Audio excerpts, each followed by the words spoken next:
We'll be starting tonight from verse number 106, Surah Al-Baqarah, inshallah. The verse number 106 is talks about the abrogation.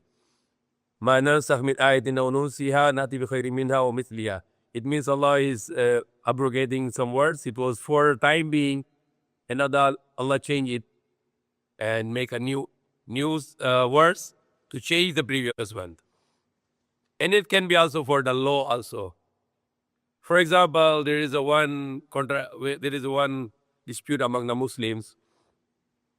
The many scholars are saying that Prophet Muhammad Sallallahu Alaihi Wasallam, he didn't allow women to go to graves or the cemetery.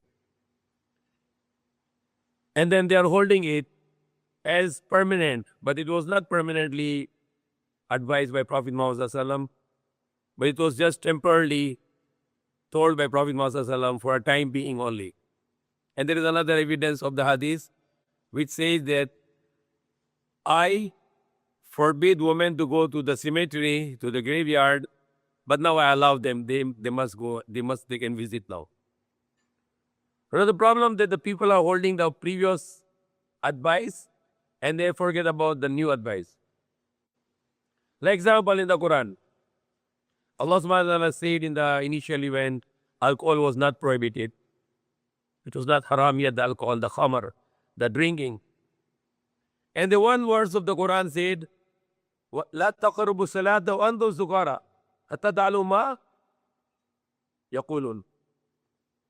Do not come near to salah, to praying, until while you are drunk, until you know what are you talking. Now this verse is for that time only. It is abrogated now. Because there is another verse come to nullify that verse. Which is another verse? Ya ayyuhalladhina amanu innamal khamra wal maisara wal azlamu wal ansabu rijsun min amali shaitan fashtanibuhu la'allakum tuflihun. Now that is the verse number 90, Surah Al-Ma'idah. Surah Al-Ma'idah is a verse, Surah number 5. So you can remember 590. Surah number 5, verse number 90. Now if somebody can take the previous words and say, oh, it's Allah is giving a choice. You drink or not drink. If you drink, don't come to masjid. You cannot do it because this verse was for that time when it was not yet haram. But when Allah made it haram, that verse is already like not used anymore. You cannot make a decision. You cannot make it a dalil this words anymore. That verse for that time when the alcohol was not prohibited yet. Sahaba were drinking alcohol. And many of the Sahaba were very heavy drunk. They are heavy drunker. Especially the uncle of Prophet Muhammad when he was not Muslim yet. In Makkah he loved to drink a lot. Hamza radiallahu anhu. He was very popular that he is a strong drinker. So drinking was not haram yet. And then Allah is trying to correct them, not immediately prohibited them because it was difficult for them to stop it because it is their habit already for many, many years in their life. And if Allah said stop it, it was sudden for them, it was difficult to them to withdraw from the alcohol. It is very hard. It's a habit, it's a vices. Vices are hard to get rid of it. So Allah make the hikmah, He make the words of the Quran that when you are drunk, don't come to salah. La taqrabu salata wa antum sukara. Do not come to salah. Do not come to salah. And when you are drunk. Hatta ta'lamu ma taqulun. Until you know what are you talking. Because you are coming to salah and you are drunk, maybe you can fight to people, maybe you read Quran wrong, maybe you say some bad word during salah because your mind is not functioning well. And Allah did not say to Sahaba, and He did not tell to Prophet Muhammad, tell them stop drinking now, it's my command. Allah did not did it. He wants them to gradually to stop because it was very hard for them to follow. And they are especially new Muslims. So that verse of the Quran, that it is discouraging them to drink. Why?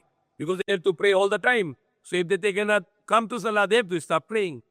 So they cannot drink in the morning because Fajr, they have to go to masjid. They cannot drink Zohr before Zohr because they have to go to Zohr. After Zohr, after lunch, maybe they cannot drink again because they have to go to Asr. And after Asr, they cannot drink because there will be time of Maghrib. And after Maghrib, they cannot drink because Isha is very near. So what is the only time left? At night. So all the day they are already get rid of alcohol by this system of you cannot come to Salah while you are drunk. So and the Salah is first obligation, so you have to stop it whole day. So only option was left for them is to drink at night. And another verse came which also discouraged them. يَسَأَلُونَكَ عَنِ الْخَمْرِ وَالْمَيْسَرِ. They ask you about the khamr and maisar. Khamr, alcohol, and maisar, the gambling. And Allah said, Qul fīmā manāfi'u. Say there are some benefits in them and there are harms. And the harm of them is much more than the benefits. So now the Sahaba say that the alcohol and gambling, these are the two habits of Sahaba. Drinking alcohol and playing gambling. That is their habit. That is their enjoyment in that time of Prophet Muhammad Sallallahu Alaihi Wasallam. And Allah wanted to stop gradually. And these are two very bad habits. It's very hard to get rid of it. People who are drunk, very hard to go back to the right way. And people who are gamblers, very hard to change them also.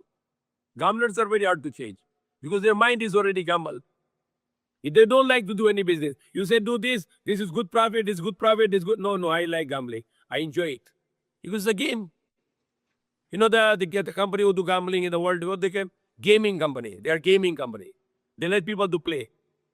So it's not just it's just not a livelihood for them. It is also enjoyment for them. They enjoy it. They enjoy the play gambling. So now Allah is saying them, they ask you about the gambling and the alcohol. Tell them they have a benefits, but they have a harms. And the harms are much more than benefits. So alcohol has some benefits, but the harm, the disadvantage, the harms are much more than benefits. Some people that try to say the wine has some benefits. We know there are some benefits, but the harm is more than the benefit. The doctors say about risk analysis. Anything is you want to take or not to take, make a risk analysis. Check the how many percent of risk. If the risk is more than the profit, if the risk is more than the benefit, rule out. Don't use it. Because more risk. Same with the medications, medical treatments.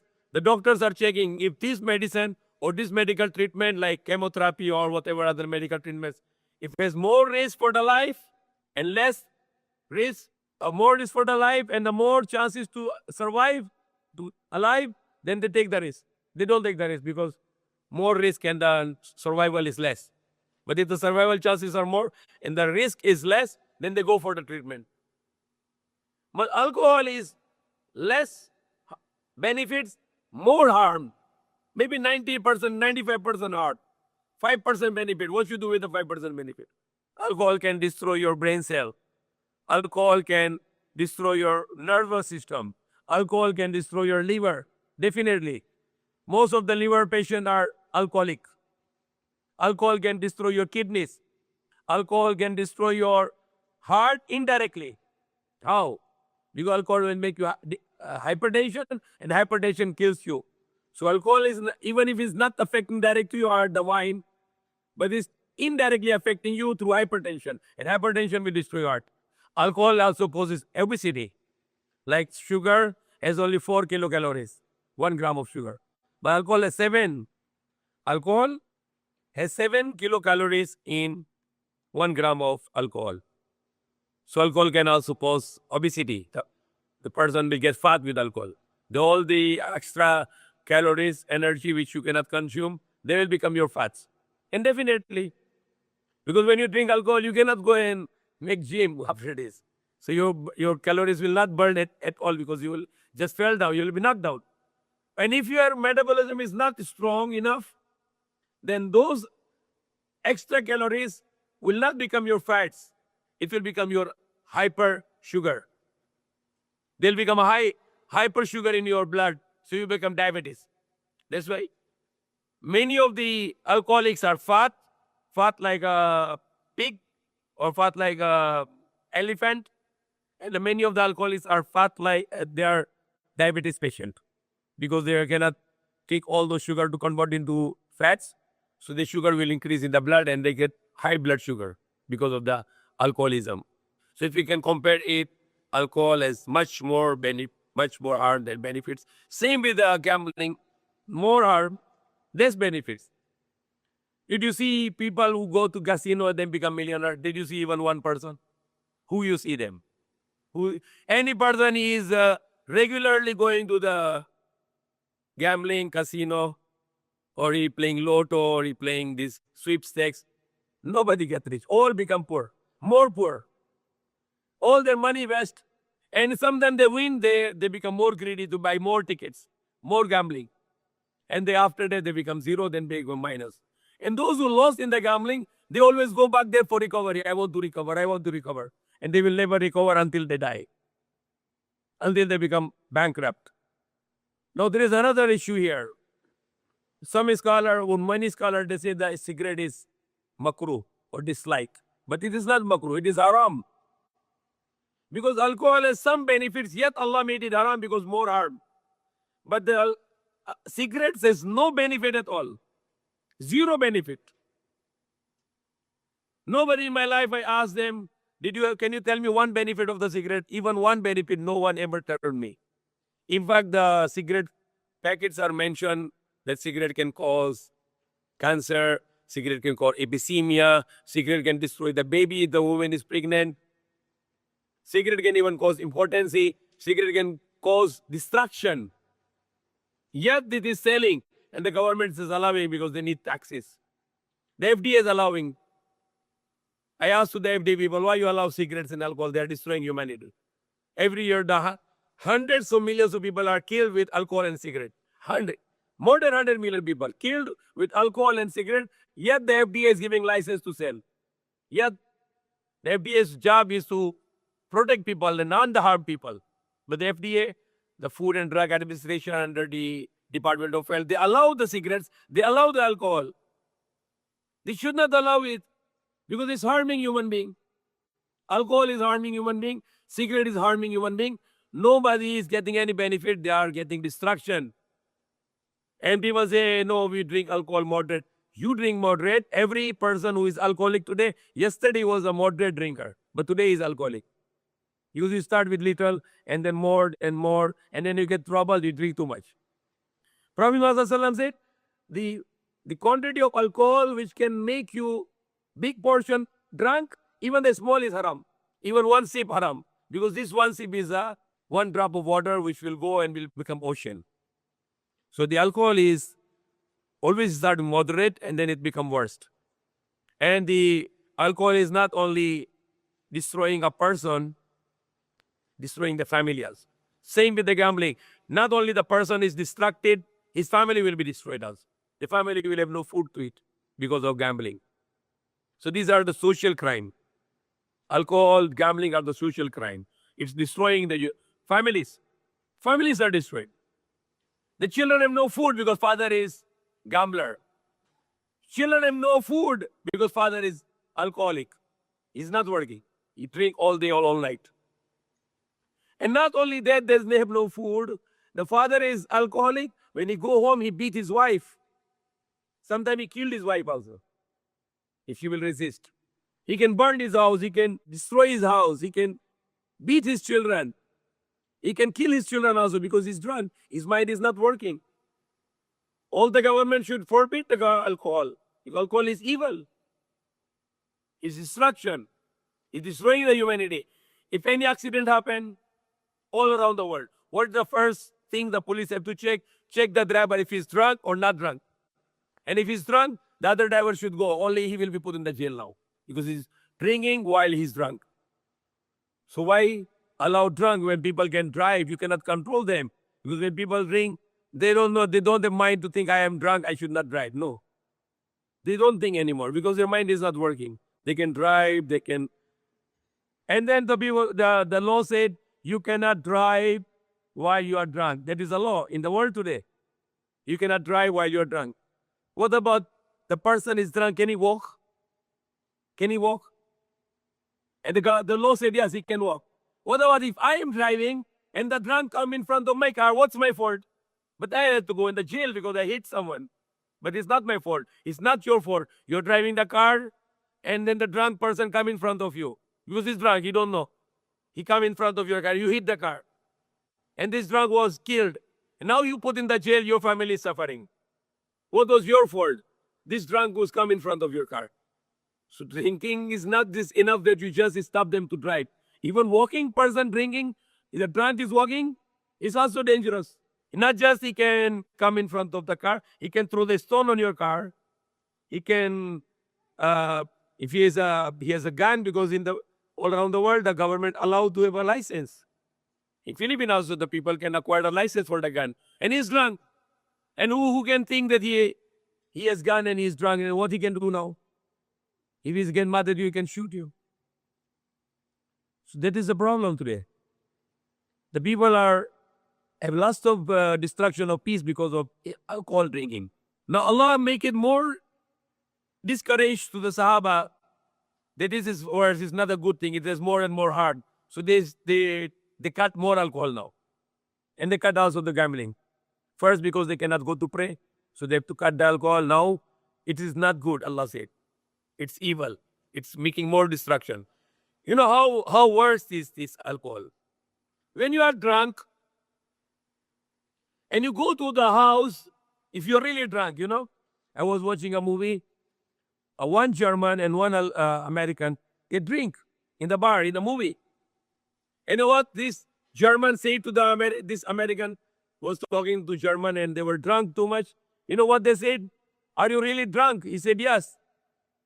He said, one of the American German, they're talking in the movie, they said, yes, they're really drunk. That I cannot, he said he cannot recognize his mother and his wife anymore. This is movie I am talking about. That these two persons is telling to each other that they cannot recognize between the mother and wife anymore. That's how much they are drunk now. And that's true. The person drunk, he go home, he don't know who is mother, who is sister, who is a wife, who is a daughter. Don't know. In Philippines, in all around the world, where people are drunk, they can rape their daughters. They can rape their mothers. They can rape their sisters. What is worst thing? Then when you wake up in the morning, you will realize it that the last night you raped your sister because you were drunk. You raped your mother because you were drunk. You raped your sister, you were drunk. You raped your mother because you were drunk. So Allah is wise. So He prohibited because it's destroying your mind. It's destroying your ideas. It's making you like animal. So alcohol should not be drunk. There are many non-Muslim, even many Christian, they hate alcohol. They don't drink alcohol. And so people say, you are backward. You are unsocialized. So don't mind people if they talk like this. At least we are human. We are not animal. We drink and we are not acting like animal. Not all people who are behaving like this, but moderate is not guarantee you will not be a drunk. If you're moderate, maybe you are under control. But what is guarantee? You will not lose your mind and you become alcoholic after some time. In America, if you can check the statistics, many years ago I checked, in America, 50 million drunkards. Out of the 250 million many years ago. Now the American population is more than 300 million. Maybe it might be the 100 people with the alcohol problem. You cannot control because it's a addiction. It's keep increasing. Well, like the drugs is prohibited in the world today. Why? Because it's destroying humankind. It's destroying the health. It's a bad habit, it's a bad addiction. So when drugs are prohibited, then alcohol should be prohibited because it's also destroying. But you if you love yourself and if you love your family, you yourself don't drink this. Don't drink because our God, our Lord forbid that. So that is not the topic, but I was explaining about the verse that Allah abrogates some verses and He brings the new verse. And then I started with the hadith. The Prophet Muhammad was told about the women to visit the graves because when initially the women were become Muslim, they have an attitude of shouting, wailing, hitting themselves, putting the dust in their head if there was a death in their family, because women were practicing like that. They were shouting, So there were many evil practices done by the women at the time of the Prophet Muhammad. If somebody died, they wail too much, they shout too much, they throw the dust and they beat their faces also. And they were very out of control and emotional. Now the women, the Sahabiyat, they become Muslim and they were learning Islam. So they were not that strong yet. They were not that controlling their emotions yet. So the Prophet Muhammad Sallallahu not allow the woman initially to go to graves. Initially. Until they become strong faith, strong believers, and they learn that is not allowed to do. You can only cry, you cannot shout, you cannot react, you cannot beat. No more. When the Prophet Muhammad's son died, Ibrahim, then he was crying. He was crying with the tears. And one Sahabi said, Ya Rasulullah, are you crying also? You're the Prophet of Allah. And he said, yes. Because he has a heart also. He loved his child. Now there is another hadith which says, I forbid women to go to graves, but now I allow them so they can go. And that's all. You don't need to follow the first hadith. So there are many, scholars, especially in Pakistan, which from where I'm from. In Pakistan, the scholars are doing very wrong. They don't allow women to go to graves. Most majority. They don't allow women. Women cannot go to their grave of their father, their brother, their husband, even to their sister, even to their mother. They are not allowed to go to the graveyard at all. Only the dead woman can go to grave because she's there. So they have to bury her. So it is very injustice. They are not getting the remembrance of the next life. They don't, because the death is making you a good person. Seeing a death, seeing a graves is making you a good person. Because this world is temporary. So you'll not love this world anymore. Rather, you will think about the next life. But there are some shrine which is also grave, and people go there to make sure where women are going. But for graveyard of their grave of their father, their mother, they are not allowed to go. So it is the wrong practice and it is wrong understanding of the hadith. It was only restricted by Prophet Muhammad only for initially, when the women were not very strong believer yet, but when they become a strong believer, he allowed them to go to the graves. So that is all explanation of this verse. ما ننسى من آية ننسيها نأتي بخير منها أو مثلها. ألم تعلم أن الله على كل شيء قدير? Yet surely Allah have power over everything. ألم تعلم أن الله له ملك السماوات والأرض? Do you not know that for Allah is the kingdom of the heavens and the earth. He is a king. He is a sovereign. All power belongs to Allah subhanahu wa ta'ala. He is the king of the everything. On the day of judgment, before the day of judgment, which we call the Sa'ah, the hour, or the end of the world, when the people will be the worst people of the earth, and there will be only few believers left who believe in one God, then Allah will cause them dead by a wind. The wind will go to their underarms and they will have a death. And the Prophet Muhammad said after that, the worst human being will be left on the earth. The worst human being. They will be committing zina on the street. They will be committing zina on the street. They will be committing adultery on the street. And the Prophet Muhammad said, the best among them will only tell to these men and women who are doing haram on the street. He will tell them, don't do in the middle of the road, do it on the side only. That is the best person among them. Best among them. He will only say that, why you are blocking the road? If you do this haram, do it on the side. Do this zina on the side of the road. Don't along the road. That will be the best person only. So imagine what kind of people there will be. And that's already happening in Europe today. In Germany, in France, that's already happening. People are committing zina on the streets. Worse than that, the people are going to the beaches naked, nude. Another worst. The beach is nude. If you go with the clothes, not allowed to go. If you need to be like a totally naked, then you can go to those beaches. It's like animals. Animal doesn't wear clothes. Human wear clothes. And they call, if you wear lots of clothes, if the woman is covered, they call uncivilized. But they are uncivilized because uncivilized people doesn't wear clothes. Uncivilized people doesn't wear the clothes. The civilized people only wear the clothes. And these people will be facing the hour, which Allah said in the Quran, Inna zalzalata sa'atu shay'un adhim. Surely, the earthquake of the hour will be the terrible thing. What will happen? There is an angel called name is Angel Israfil. His job is holding a trumpet. He will blow it. The trumpet is a big sound, a mighty sound. And that mighty sound will kill all people on the earth. The mountains will be crumbled, buildings will be collapsed, and there will be a great earthquake. And that's scientific actually. You know, the biggest bomb today in the world is atom bomb. How the atom bomb make destruction? Only the sound. Nothing else. The atom bomb make a great sound, and that sound destruction. That is sound is going to make destruction. So sound are very powerful destruction. So Allah will destroy this earth and people on the earth with the sound also. And that sound will be made by the angel. Angel Israfil. And after that Allah will give death to angels also. Jibril will be killed, will be died. Mikael will be died. Israfil will be died. And the last one will be the Malakul Maut. The one who take the soul, he will be died also.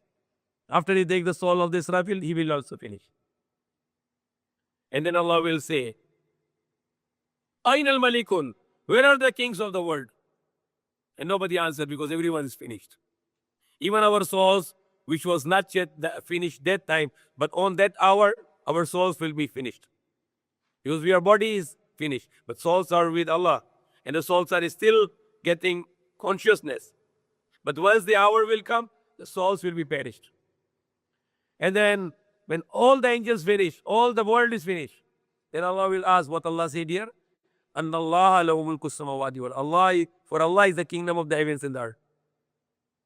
Then Allah will ask, Ain al-Malikun, where are the kings? Then nobody answered this, An al-Malik, I am the king. Wa'id al-Qahar, I am only one. Now you know the sickness today in the Muslim world, especially in Middle East. I saw the lots of the kings in the Middle East, they are putting the title now Al-Malik. Without fearing of Allah. They are putting the title to their name Al-Malik. Not just Malik, Al-Malik. I saw with my eyes. Even in the passport I saw there. Al-Malik. Not only say Al-Malik, I saw in one of the passport of Middle East, he said, Bismi Al-Malik.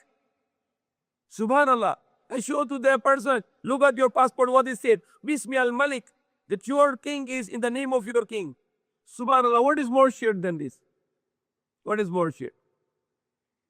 Another sickness in the Middle East countries, the kings, they want to put their pictures everywhere. They want to be praised. They want to be respected. The people should respect, and they put their pictures on their houses, in their offices, in their streets. Even the biggest statues, you know, in the Middle East, they put the biggest statues along the street. They want to be praised. They want people will praise them and to respect them in a way that they have tried to put their idols. For me, that's idol worshipping. Even some countries, if you don't put the king picture in the office, you have a jail now. You will be put in the jail because why you're not putting the king picture in your office? It means you don't like him. So it's not only to just put the picture, it's a further. It is obligation to put the picture of the king. So how a Muslim can do this? We are not allowed to have a respect of the photos or pictures. It is haram. It is shirk. The Prophet Muhammad said, the hour will not come until the Arabia will go back to idol worship. And that's idol worship. That's idol worship. The pictures on the currencies today.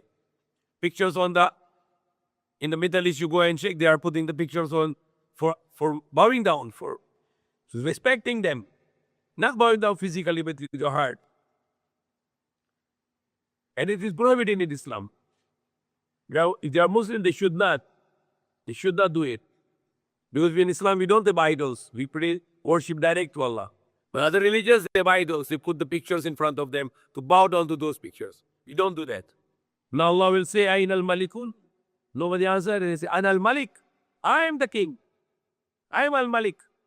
So how dare the people, the kings in the Middle East, they put their name al-Malik. Subhanallah. It is shirk. Much more if you say Malik, I am the king. But you cannot call yourself Al-Malik. I am the king. The king. Al-Malik means infinite power, infinitely infinite king. Like you say, call somebody Rahim, merciful, but you cannot call someone Al-Rahim. Al-Rahim is all merciful, unlimitedly merciful, infinitely merciful. You can say somebody Rahman, but you cannot say somebody Ar-Rahman, Al-Kareem. These are the, when you put Al, it becomes ultimate. And only ultimate merciful is Allah. Only ultimate loving, Al-Wadud, is only Allah. And all love and all mercy comes from Allah subhanahu wa ta'ala. So Allah subhanahu wa ta'ala, he distinguishes his name with Al. Like Al-Ilah, Allah. Al-Rab, Al-Kareem, Al-Rahim, Al-Rahman, Al-Khaliq, Al-Musawwir, Al-Bari. But some names are superlative, which human cannot use at all. For example, Allah is Al-Mutakabbir. He is the most great. You cannot call even yourself without Al. I am a Mutakabbir. I am arrogant. Or I am Mayabang. You cannot say that. Because some words are superlative, which human beings are not allowed to use at all. And then when Allah will ask and no one answer, and then what will happen the next? The water will come from the sky, gradually. And water will absorb in the soil. And our bodies, which is already dust and soil and bones, it will start to reform with the water coming from the sky. That water will revive us. The same way we put the seed in the soil and the seed becomes a tree, the same way Allah will revive us. With this water, our body will start to grow. But no soul yet. Then after some time, when by the will of Allah, with this water, all the bodies will be already reformed inside the soil. Then Allah will give the life to who? To Israfil, Ejil Israfil. And Allah will command him to make another trumpet, blow another trumpet, another voice, another noise, big sound. And what will happen? This big sound will split the earth, the souls will return to the bodies, and we all will come out from the graves. And what he said in the Surah Yasin, قالوا يا ويلنا من بعثنا من مرقدنا هذا ما وعد الرحمن وصدق المرسلون. People will come out from the graves and they will say, woe to us. Who wake up us from our bedrooms? هذا ما وعد الرحمن. That is what Ar-Rahman, Allah promised. وصدق المرسلون.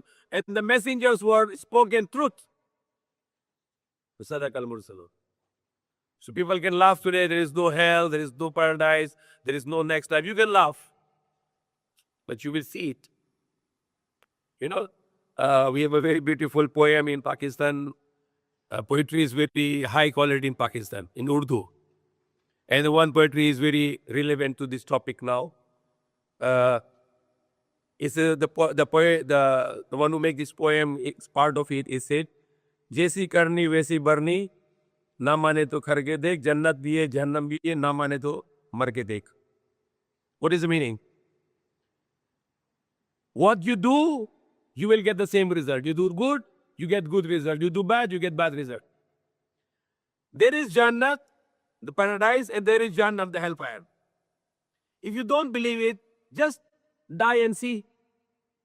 Just die and you will see. Why you are not? You don't believe? Okay, let's die.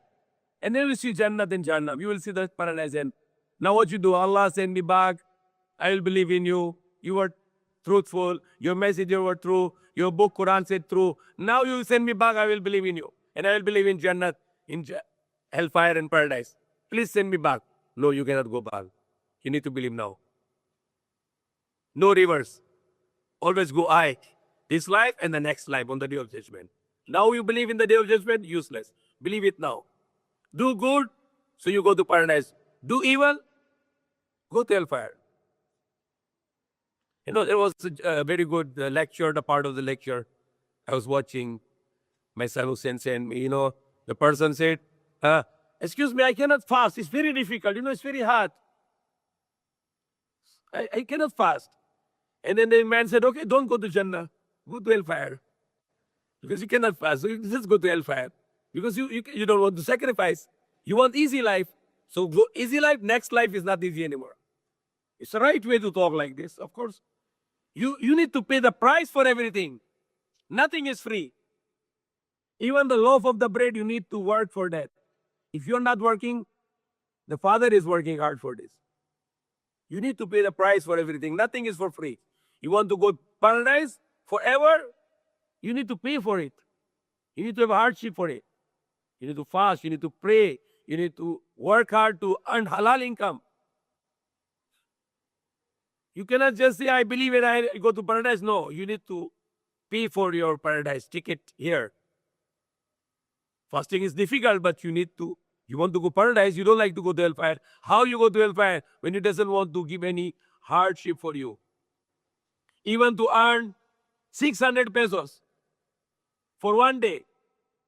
You go to Divisoria, the people are working for 600 pesos per day, and they have to carry for hundreds of sacks, even thousands of sacks in one day. I saw the people in Divisoria, how they carry the rice, 50 kilo. Some people, they carry 2 bags of rice, 100 kilo, and they are running, And whole day they carry the rice, and the end of the day they get 600 pesos, the minimum. And they are happy, and they have a very good build. They are very healthy because they work hard. And they can eat, they enjoy to eat because they buy the food with hardship. And they can sleep very good because the hardship work all day, night time they can sleep good. Sometimes I give away the money to the healthy people and I feel not good. I said, the people who work hard, they get, and these people, they don't work, and they're very healthy. And I give big money and then they are become lazy now. So it's better I give them some capital to work, not to give them money for nothing every time. So they become more lazy. A person, he used to come to me, and every time he come to me, I give him 500, 1,000, 500, 1,000, 500, 1,000.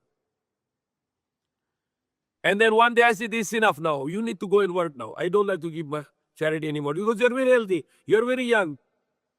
And when I stopped giving him money, he went to the one Muslim restaurant, halal restaurant, and he was working there. And then he was working there, and I saw him there. I'm very happy. Oh, he's working good, good. It's better I stop giving him money. So now he works. I say, how much your salary? He said, my salary is 1,000 1 week. And he's complaining, it's too much working. I wash the plates and this and this and this. I don't like this work. I said, no, it's good. You are working. Continue this.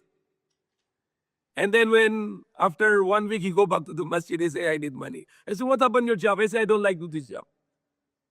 I said, of course you will not like it because you come here and you get 1,000, only 5 minutes, without any work. How you work for 1 week, 1,000? You are already paralyzed. You become lazy now. Your body is already paralyzed because you getting from me money for help, 1,000 in 5 minutes. You come, you pray, and then I need money, okay, 1,000 go. How you can work for 1 week, 1,000 is difficult for you. I told the person, the owner of the restaurant, I said, how much you give, the double I give to him, but let him work. But I'll not give him money without work. Bring him. Let him work, and then how much you give, I will give additional money. Same amount I will give for him for free, but after he work with you. Because I get lesson also that sometimes when you help the healthy people, especially men, it's not good. Better to give capital to work, but to keep on giving them free money, destroying their habit. People need to work. The people will be resurrected and people will be going to front of Allah. If you do good, you go to paradise. If you do evil, you go to hellfire. There will be mizan. There will be weighing scale. If your good deeds are more, you go to paradise. If your bad deeds are more, maraming kasalanan, you go to hellfire. Impernal. So may Allah guide us, may Allah forgive us, may Allah save us from His anger and save us from hellfire. May Allah be happy with us and enter to us in Jannatul Firdaus in paradise in next life forever. Amen. وَمَا لَكُم مِّن دُونِ اللَّهِ وَلِيٌّ وَلَا نَصِيرٌ. And there will be no, beside Allah, they will have no friend and no helper. أَمْ تُرِيدُونَ أَن تَسْأَلُوا رَسُولَكُمْ كَمَا سُئِلَ مُوسَىٰ مِنْ قَبْلُ. Are you intending to question to your prophet, your Rasul, Prophet Muhammad sallallahu alaihi wasallam, as the Prophet Musa was questioned min qabl before? وَمَن يَتَبَدِّلِ الْكُفْرَ بِالْإِيمَانِ فَقَدْ ضَلَّ سَوَاءَ السَّبِيلِ. Whoever is exchanging the disbelief with iman, with the belief, then surely they are misguided, bad way, to the bad way. وَدَّ كَثِيرٌ مِنْ أَهْلِ الْكِتَابِ لَوْ يَرُدُّونَكُم مِّن بَعْدِ إِيمَانِكُمْ كُفَّارًا حَسَدًا مِّنْ عِندِ أَنفُسِهِم مِّن بَعْدِ مَا تَبَيَّنَ لَهُمُ الْحَقُّ fa'fu wasfahu hatta ya'ti Allah bi amri. Inna Allah ala kulli shay'in qadir. And the Ahl Kitab, the reason was not accepting the Prophet Muhammad was because of jealousy. That's why the last Prophet came from Arabia and not from Bani Israel. So Allah said, the haqq is already clear with them, but they are rejecting it. Fa'fu, then ignore them, forgive them, go away from them, until Allah will send His hukum, His command. Inna Allah ala kulli shayin qadir. Surely Allah has power over everything. Waqimu salata waqtu zakat, and establish the salah and give the zakat. وَمَا تُقَدِّمُوا لِأَنفُسِكُم مِّن خَيْرٍ تَجِدُوهُ عِندَ اللَّهِ. And whatever you send for your own self from the good, then you will find it with Allah on the Day of Judgment. Inna Allah bima ta'maluna basir. Surely Allah is seeing what are you doing. وَقَالُوا لَن تَدْخُلَ الْجَنَّةَ إِلَّا مَنْ كَانَ هُودًا أَوْ نَصَارَى. And now that is a lying, that's a self-claiming. And they said, no one will enter to Jannah, to paradise, except either he is a Hudu, the Jew, or he is a Nasara, the Christian. تِلْكَ أَمَانِيُّهُمْ, that is your own saying. قُلْ هَاتُوا بُرْهَانَكُمْ إِن كُنتُمْ صَادِقِينَ. Then bring the evidence. Where is your evidence? Where is it? Where did Allah say? Bring, if you are truthful. But they have no evidence. Even Allah said in the Quran, مَا كَانَ إِبْرَاهِيمَ يَهُودِيًا وَلَا نَصْرَانِيًّا وَلَكِنْ كَانَ حَنِيفًا مُسْلِمًا. And Ibrahim was not a Jew, nor a Christian, but he was a Hanif, monotheist, Muslim, submitting to command of only one God. How could be a Ibrahim is who has the salvation, who is a great prophet, who is the father of Christians, Jews, and Muslims? Because Ismail, through which the Muslims came, and Israel, through which the Christians and Jews came, they all from Ibrahim. Israel from Ibrahim, and Ismail from Ibrahim, Prophet Ibrahim. How he could be a Christian? Was Ibrahim, Prophet Ibrahim was worshipping idols, or he's breaking the idols? But Catholics are worshipping idols. Was Prophet Ibrahim was not inviting all people to the religion of Allah, but the Jews, the Yahudis, Hudios, they don't allow all people to their religion. Their religion is a tribal religion, only for Jewish tribe. All the people of the world, they are not allowed to enter that religion. So that is an exclusive religion only for Jewish people. But the religion of Abraham is the religion for all mankind. And it is a monotheist religion. Only one God. Not Trinity, not three gods, or not the millions of gods like Hindus, or not the believing the Buddha is God, but only one God. The infinite God, who is only one, who is not in need of time and space, who is not in need of food or drink or sleep or tiredness. Who is only one, who is not in need of anyone and anything, and who has no father and who has no son, who has no beginning, who has no end. And that true God, Allah, is not comparable to anyone. He is not like a sky. He is not like earth. He is not like a human. He is not like animals. He is not like air. He is not like water. He is not like a sun. He is not like a moon. Whatever you can imagine, that's not Allah. Allah is not similar to anyone. He is totally unimaginable. Whatever you can imagine, that's not Allah. Allah is without image, and you cannot imagine Him. But you can believe that He is infinite. This big universe, whose diameter is 93 billion light years, that you speed with the light, speed of the light, 300,000 kilometers per second, and you travel for 93 billion years. That is the diameter of the universe. And the circumference is 146 billion light years. Yet that universe in front of Allah is smaller than atom only. Because Allah is not limited. Allah is unlimited. He is infinite. The biggest creation Allah made is Arsh. And Arsh is, people are translating as a throne, but this is not the throne translation. Arsh is the headquarters of the universe, of the whole creation. Because it has a Lohe Mahfuz, which is a programmed hard disk. So all the system is controlled by the Arsh, and Allah controls the creation through Arsh. Because they see Arsh Why Allah used the word arsh? To explain that it's a controlling headquarter of the creation. Like if you say today, the Bongbong Marcos is on the throne of the Philippines, and you go in Malacca and check where is the throne. There is no throne there. It's the metaphorical means. Throne means controlling the creation. If you say there are things metaphorical in the Quran, like Allah said, but the hands of Allah are out. It is not hands talking about. It's talking about Allah is generous. If I say this brother has big heart, I'm saying he is generous. If you take literal, then you have to bring him to hospital because he has a heart enlargement.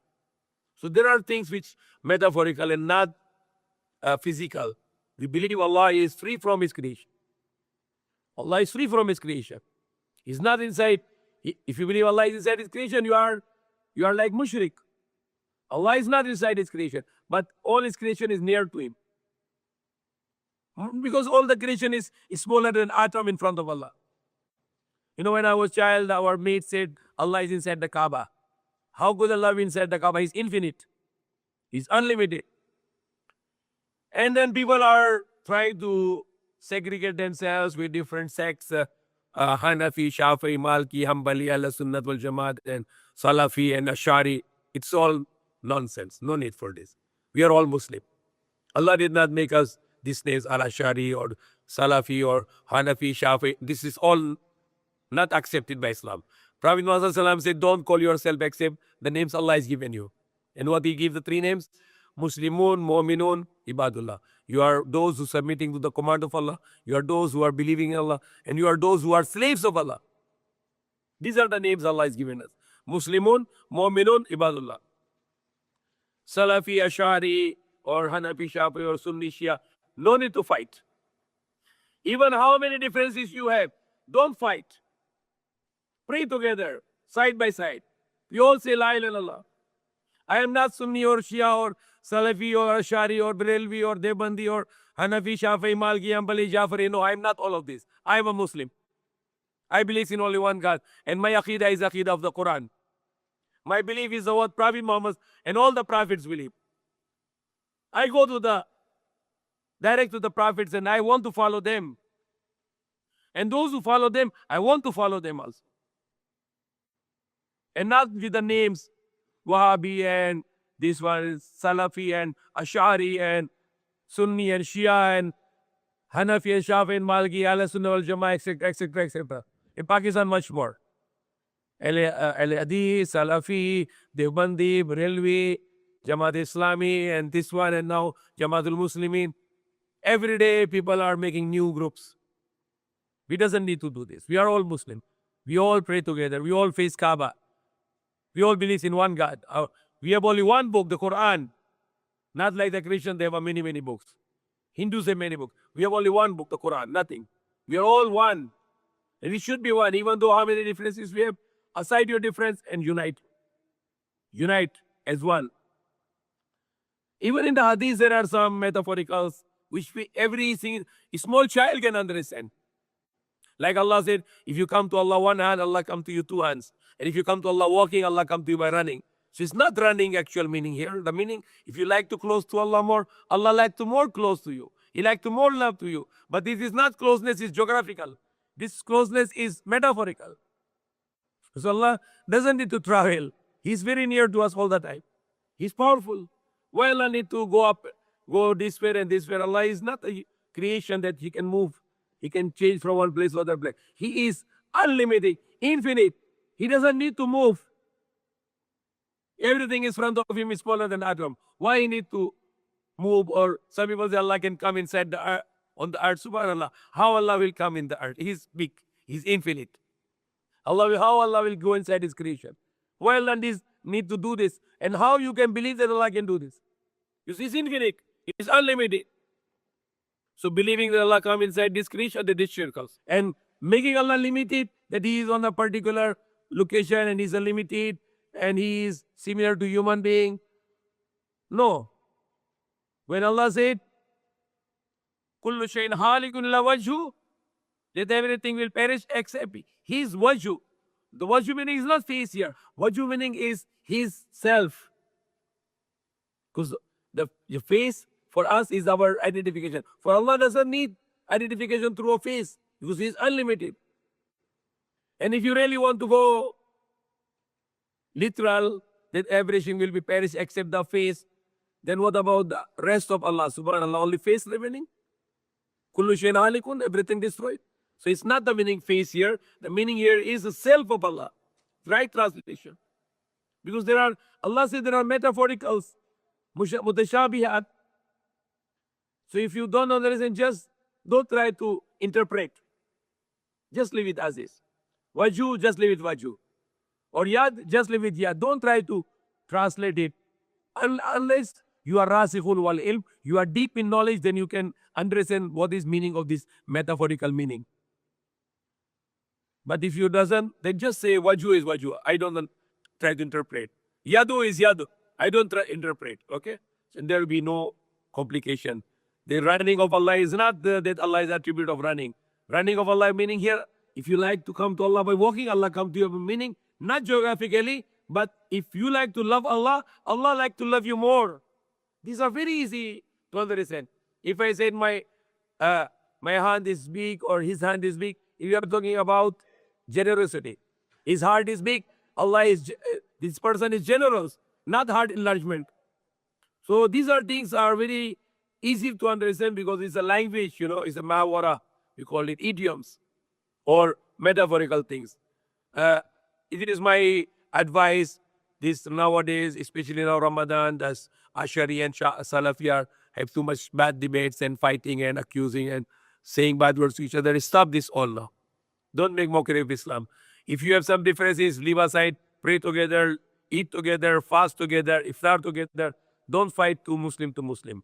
Even though how many differences you have, try to solve it. Salafi, Ashari, they should not fight. Or Sunni, Shia should not fight. Or other sects among the Muslims, they should not fight. Should not fight. And then come to pray together and pray, worship only one God and bow down to one God and read the Quran, fast together, iftar together, and love to each other. And try to correct each other in a healthy talks, but not these public debates, which is making mockery of Islam. So that is the reason I speak about. Because last first Jummah of in Golden Mosque, the largest mosque in Metro Manila, somebody is asking me who I belongs to. If I belong to Salafi or Ashari or this one, I say I am not belongs to anyone. I am a Muslim. I am a Muslim. And he said, what's your Aqidah? I said, my Aqidah is the Aqidah of the Prophet Muhammad Sallallahu Alaihi Wasallam. I believe what he believes. My Aqidah is Quran. I don't want to make some particular group to follow, no. And those who are groups, they should also not to make groups. They can always make it, I believe what Quran said. And what the Prophet Muhammad explained the Quran, that's I believe. So in that case, because Allah also said, وَإِن تَنَازَعْتُمْ شَيْءٍ فَرُدُّوا إِلَى اللَّهِ وَرَسُولِهِ. And when you have a dispute in anything, then return it to Allah and to the Messenger. So may Allah guide us, may Allah forgive us.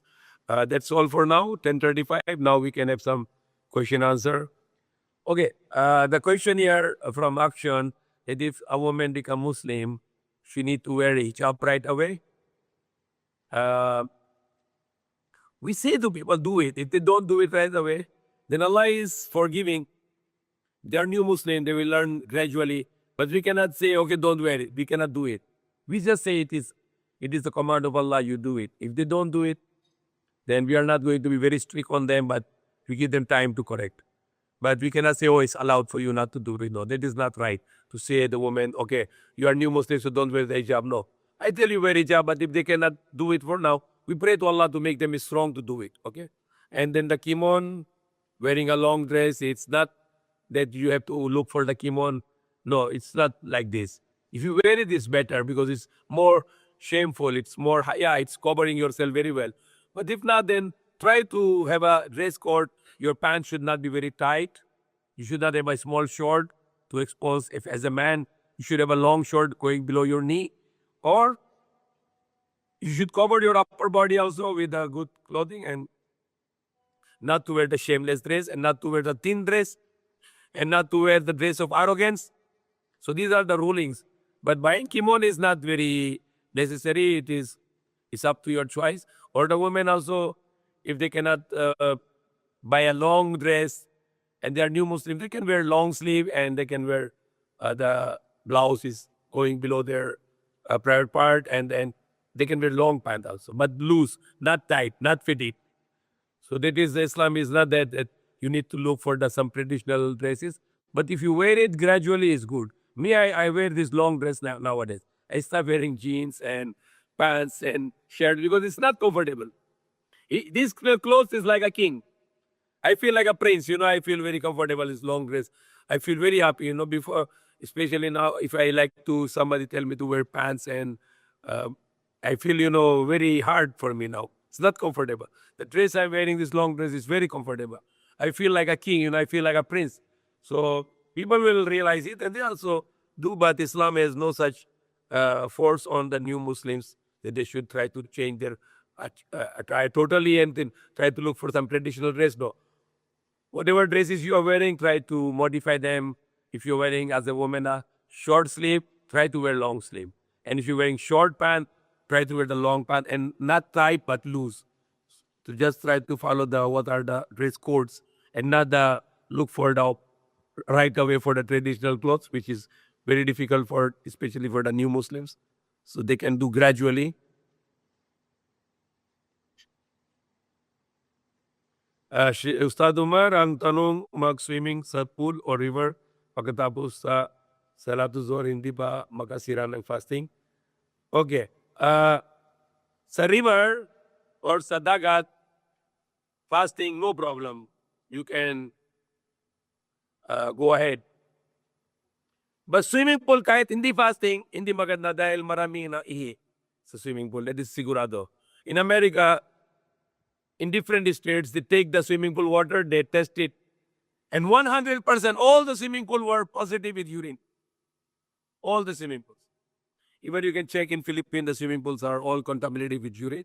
So how a Muslim can swim in a pool of urine? So it is not right for a Muslim to do. Hindi pwede mag-swim sa swimming pool dahil marumi. But yung river, running water, or sea, the dagat, pwede dahil running water. Okay.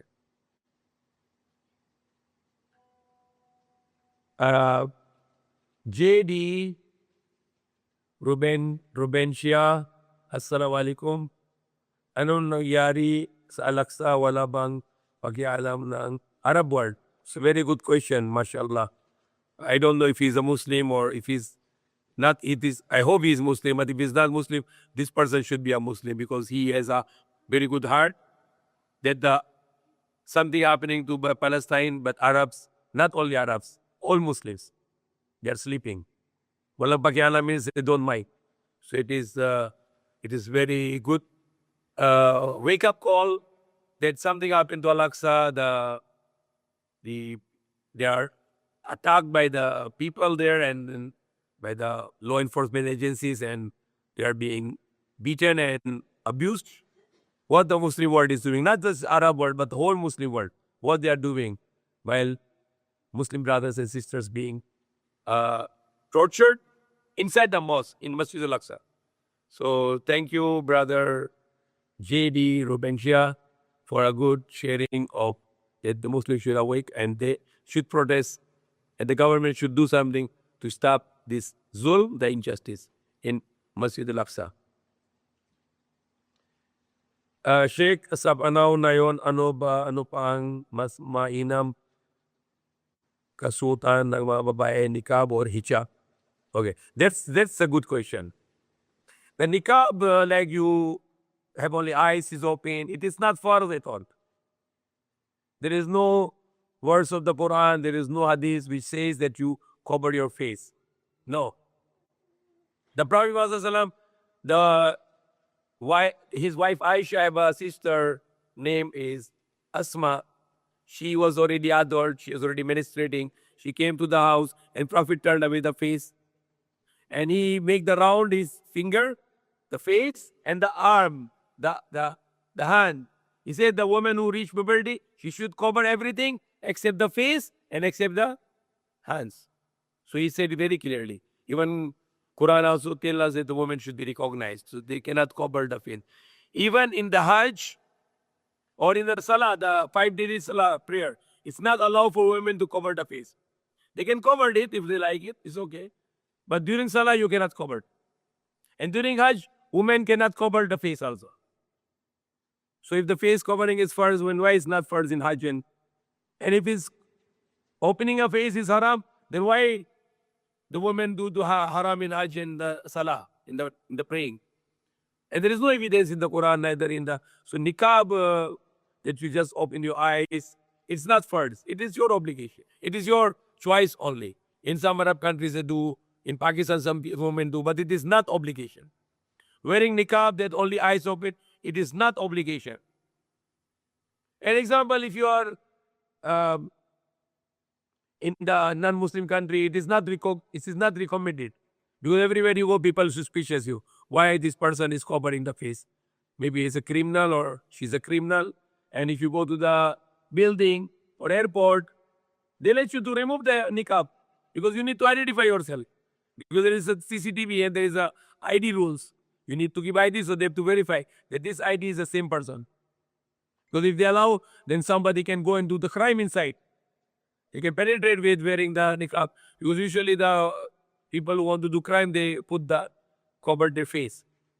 So Islam doesn't obligatory the covering of face, but hijab is obligatory. Wearing the hijab but open the face, it's allowed in Islam, and it's recommended especially in non-Muslim countries. Otherwise, the woman will be always stopped and to identify themselves. So better not to wear niqab, but to wear the hijab, which is obligation. And niqab is not obligation at all. It is optional, but it is more recommended in Muslim countries. Non-Muslim countries, it is more problem for women because she'll be always be stopped everywhere in the buildings, in the airport, in everywhere. Identify yourself, remove your niqab. So better not to wear it, which is not obligation. And especially in the non-Muslim countries, if you are just wearing hijab, nobody look at you because you look like Mary, the mother of Jesus. And they thought it's like a nun or like sister. So it's already good enough for a woman to wear hijab and not to... And especially in Philippines, when women are wearing niqab, people who are the hooligans in the bad people in the street, what they sometimes I saw woman is alone going wearing niqab. Not I see, but some people told me that they are being shouted ninja. If you're wearing a niqab, they will call ninja. And why to wear it? Because it's not obligation, and you being all the time interrogated. You cannot enter the building. You have to open your niqab to identify yourself. Airport, anywhere you are being obstructed. So why to give hardship to women by themselves or by their husband or their father or their son or their brothers? To let them to wear hijab and not niqab. That's best in a non-Muslim communities. To have any hardship for such hardship which is not obligatory and it's just traditional things in some countries, in some Arab cultures or some other cultures, which is not obligation in Islam. Even the wives of the Prophet Muhammad were not wearing niqab. Even the wives of the Prophet Muhammad were not wearing niqab. Okay? Because when Aisha was going, the people can know this is Aisha. When other wives were going, people know who this wife is. So it is not even practiced by the Prophet's wives also the niqab, but hijab only. May Allah guide us.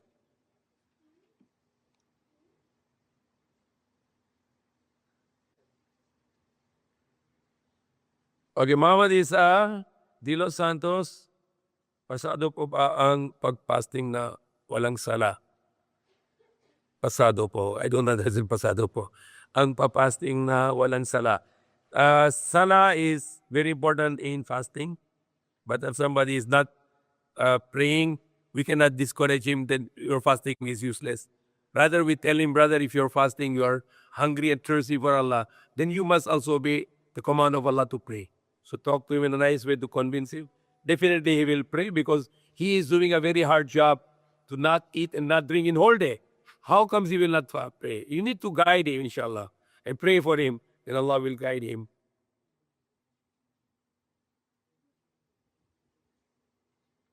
Okay.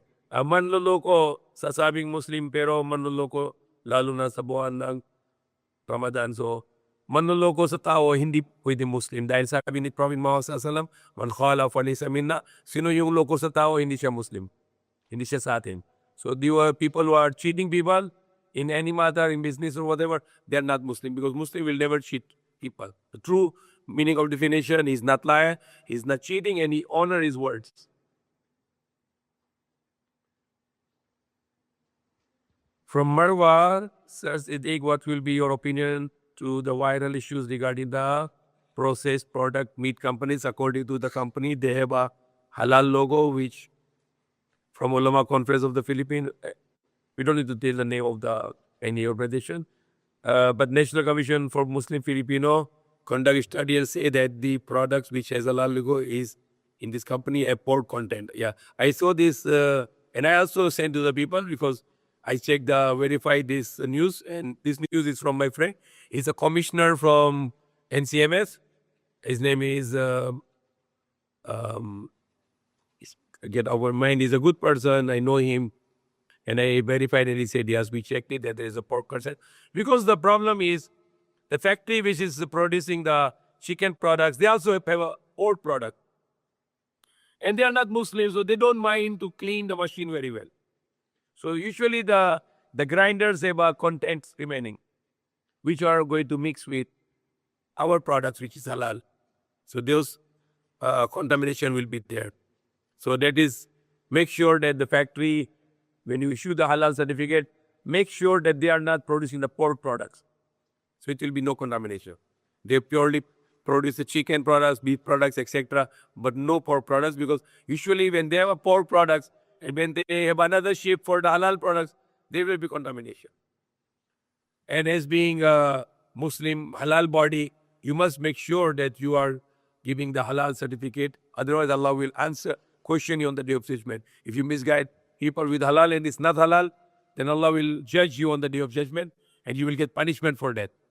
So that is very important, and it's a very big responsibility on the people who really are giving these halal fatwas or halal certificates. They need to be sure that the halal they keep certified, it should be halal, or else they'll be judged on the day of judgment of Allah subhanahu wa ta'ala. Sheikh, anong hatol sa babae tuwing Ramadan ay buntis at may pinapa-breastfeed sa baby? Is it permissible to her to give fidya or magbayad ng fastings after Ramadan? Yes. Because they are still young women, they have no fidya. The fidya is only for the old people who cannot fast anymore sa buong buhay. But those who are buntis, pregnant, or yung na mag-feed, breastfeed, mag-fasting sa after Ramadan. Okay? They have to count how many days after delivery, after 40 days, after they breastfeed. They can compute, maybe after how many years, maybe every year they are pregnant, then every year they are breastfeeding. Then they can, because a woman will deliver and then another 2 years she will breastfeed. So 3 years fasting. So they can compute. And they will do the fasting in the later time of the age. When they are no longer getting pregnant and no longer breastfeeding, then they can have to compute. Because we have 11 months beside Ramadan. So those 11 months, you can choose some days to pay for your credit to Allah, that those fasting you did not make, you have to pay for this. The salat, you don't need to make qaza. If you are lacking in the praying, you are not going to make up. But for that fasting, you need to make up. Even the women who are menstruating, they have to complete the fasting after Ramadan also. If anybody wants to have a shahada, it's good also. Yesterday, before yesterday, 2 days, we were 2 people every day were Muslim. And then, inshallah, if somebody will want to make shahada, we can do it online, inshallah. We have one question from Marawi. It is Abdullah bin Kamar. Okay, it's not actually the question. This is the Dawa group in Marawi. I meet them and I khutbah in Grand Mosque, the largest mosque in the Philippines with a capacity of 20,000 people. He said that the 4 of his team members who are Dawa team in Marawi, they are watching live lecture. And he's asking, we are shy on mentioning our plea in your live sessions. So no problem. I'm willing to do a live session, especially tomorrow. No more works now. So tomorrow or Friday, inshallah, most probably tomorrow, because Friday is khutbah, we can have live session with you. I will have a live session with you. Then it will be good for Dawa for your group. So tomorrow I promise to have a live session with your group to give my lecture on Dawa to the non-Muslims. and you can use it for dawah, inshallah. So you don't need to shy to please. I'm going to have a live lecture with your group tomorrow, inshallah.